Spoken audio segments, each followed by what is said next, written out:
What's up everyone and welcome back to the MMA Zone. Today, let's get started with Paddy Pimblett sends a warning to Ilia Topuria. In a recent interview Paddy did, he was asked how he sees a fight with Ilia Topuria going. He responded by sending a warning to Ilia, saying that he wants to smash his face in, and he is better anywhere the fight goes. And before we continue, make sure to leave a like on the video to help support the channel. And tell me what the future holds for you. Obviously, I think most people would love to see you inside the cage with Ilia Topuria. How would you get the job done against Ilia? To absolutely smash his face in for him. I can see me beating him anywhere the fight goes, to be honest. People have put him on a pedestal now. They think he's this big amazing thing when I'll bring him crashing back down to earth in a big way. Justin Gaethje's manager Ali Abdelaziz also had an interview where he said that if Paddy jumps the line and the UFC doesn't give Gaethje a title shot, then he'll stick to his word and retire and never fight again in the UFC. Here's the clip. I'm telling you this, Justin Gaethje never break his word. If he get jumped by Paddy, he will retire and he will never fight again in the UFC. I truly believe that. I truly believe that. Do you think that Paddy deserves the title shot over Justin Gaethje? Let us know your thoughts in the comments below. Ali Abdelaziz reveals the severity of Magomed's injury. During a recent interview with Submission Radio, Magomed's manager, Ali Abdelaziz, revealed how serious the injury was for Magomed Ankalaev. In the interview, Ali mentioned that Magomed couldn't train for 40 days going into the fight. This is what he had to say. He didn't train for almost 40 days for this fight. He came from Dagestan with messed up ribs and only sparred 3 times each time they had to stop the session. The UFC knew about it. He was getting injections, cortisone, and stem cells. The only things he did for 40 days were running, jumping rope, hitting mitts, and doing conditioning. He did 0 wrestling, 0 grappling. And you know, I hope the UFC appreciates what he did for them to keep the main event going. I think he's one fight away, honestly, from a title. He's 1-1 with Alex. Alex did what he had to do and won.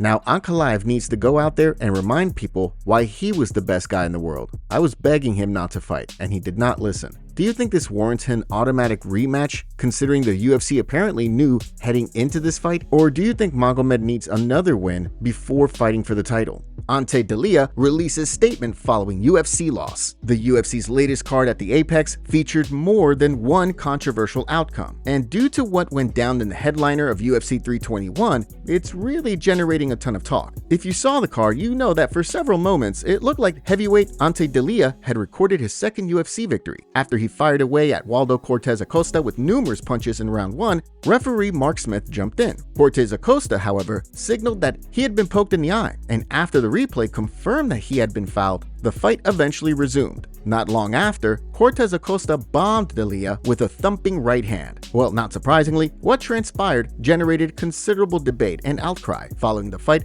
Delija posted the following statement.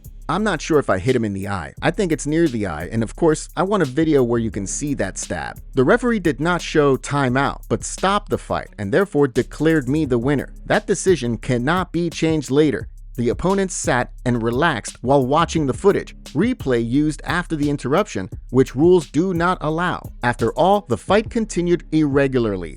I ask for nothing more, just honesty. I don't run from defeat. I respect every opponent and every outcome, but not when rules are broken and I'm robbed. Not in this way. The sport hasn't seen this yet. It'll be interesting to see if the commission takes a look at what happened and if the result stands. But another reason the incident's making headlines is because Delija is a teammate of Tom Aspinall, who had his recent fight with Ciryl Gane stopped due to eye pokes. And in that case, Aspinall reported he couldn't see. The fight was waved off. Since then, Aspinall has taken heat from critics who believe he should have kept fighting. Well, following Saturday's Apex card, Michael Bisping and Daniel Cormier continued to discuss what took place with Delija in light of what went down at UFC 321.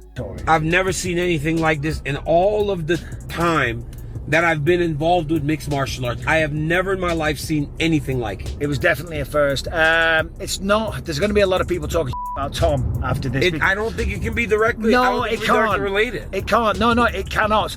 It's just like it's just fate almost. Like because people are going to talk. Right, Ante Delija is a training partner of Tom Aspinall. Yep. Tom didn't continue. He said apparently he still can't see. So he still can't see. You can't talk.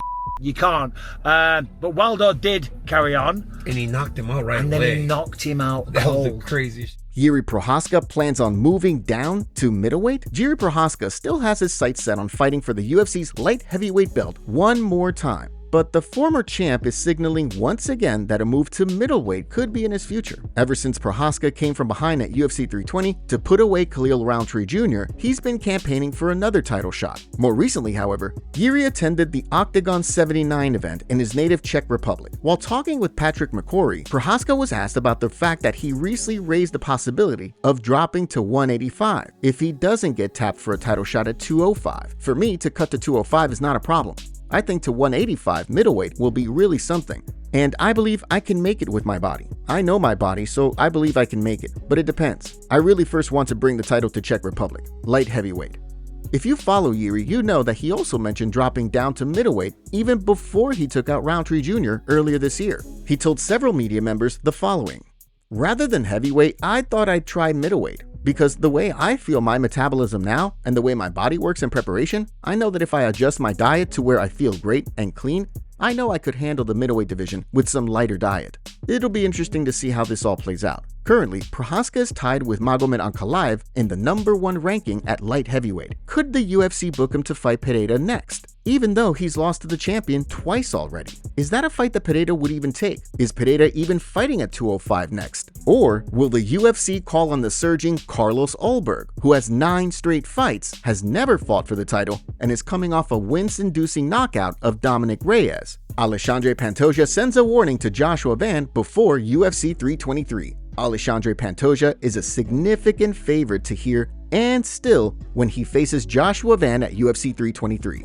And it seems clear you won't hear the champion disagreeing with the odds. Pantoja is booked to face the surging contender at the December 7th card. And as it stands right now, the Brazilian is a favorite to win, with odds ranging from -225 to -265. Ahead of the fight, Pantoja spoke with Homa Fight, and not only did Pantoja proclaim that the fight is going to be easy, he also predicted how he's going to finish the contender. Joshua, he's the next. He's the next. Joshua, when the date the fight coming, is gonna be 50-50%, you know, and make your bets, you know, make your bets. If I can bet, but I can, why not submission, bro?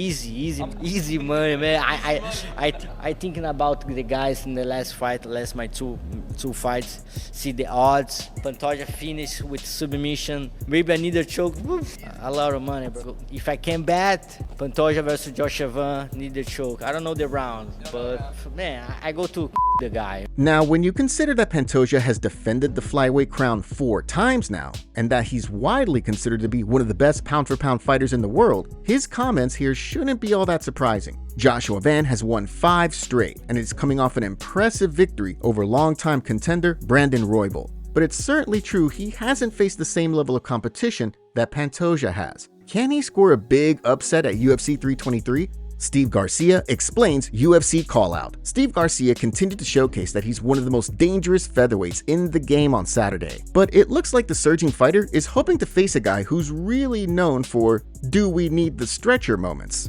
Josh Emmett. Garcia faced David Onama at the UFC's latest Apex card on Saturday and proceeded to put away the contender in the first round with punches. The victory was Garcia's 7th straight, and it was the 6th time in that run that he scored a finish. Well, immediately after the bout, Garcia was asked what he wants next, and he mentioned that he wants to battle the current BMF king, Max Holloway. But while talking to the media backstage, Garcia called for a showdown with Emmett. I think one fight that makes a lot of sense is probably Josh Emmett. He has a name on him. He definitely has a higher ranking than I do, and I think he's available, so why not? Let's try to set something up the beginning of next year. I think that would be a fun fight. Since Emmett was submitted by Youssef Zalal in his last outing, and because the latter is ranked higher, Garcia was also asked about fighting Zalal. Garcia proceeded to outline why he thinks a scrap with Emmett is the better move for him right now. I'll fight Zalal, that's not the issue. The whole thing is name recognition. I know Zalal just beat Emmett, did a fantastic job of that, but I still feel that Emmett may have a little bit more name value than maybe Zalal. Me and Zalal will probably cross paths. There's no doubt about it. I just fought his teammate. He's probably already game planning to fight me at some point. If it happens, it happens. And I'm not scared of anybody. I'll go out there and fight whoever.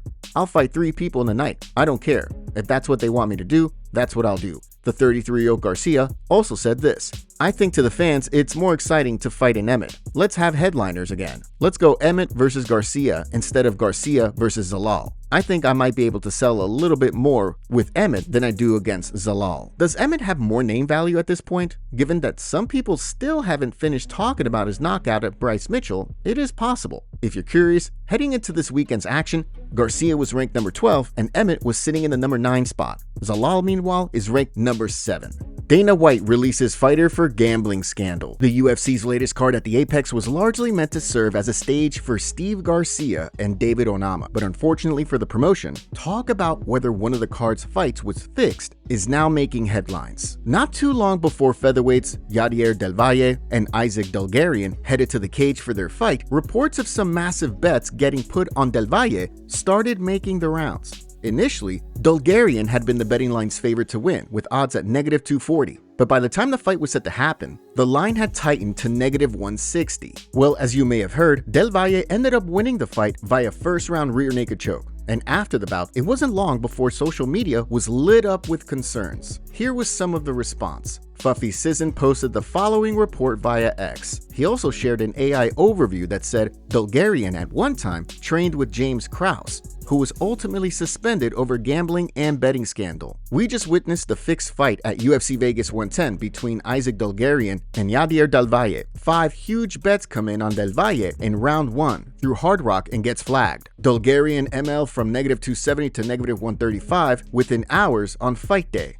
Yadier Del Valle in round 1 from +865 to +475. The MMA guru, meanwhile, had this take on what transpired. -270 Dulgarian to -150 in the space of 30 minutes, you say? All open betting lines close early? Submitted in the first round as one of the best grappling prospects at featherweight? Harry Mack posted this. Very important tidbit here. The FBI notified the UFC of the abnormal action and line movement and gave them hours to pull the fight. They chose to continue, and from my perspective, are now complicit in fixing a fight. Then Chael Sonnen reacted to those comments on X by writing, "Harry, whack, you list no evidence. I have no idea who knew what or when. The UFC has obligations and contracts with fighters to put on fights. Your time frame for presenting evidence to UFC disproves your theory. Let the pros handle it, Harry." And fighter Zach Pauga tweeted out this. "This is the most lethal thing to the sport of fighting. If gamblers don't feel safe betting on the sport, or if you lose the ability to gamble on fights, then we lose most of the people that pay to watch."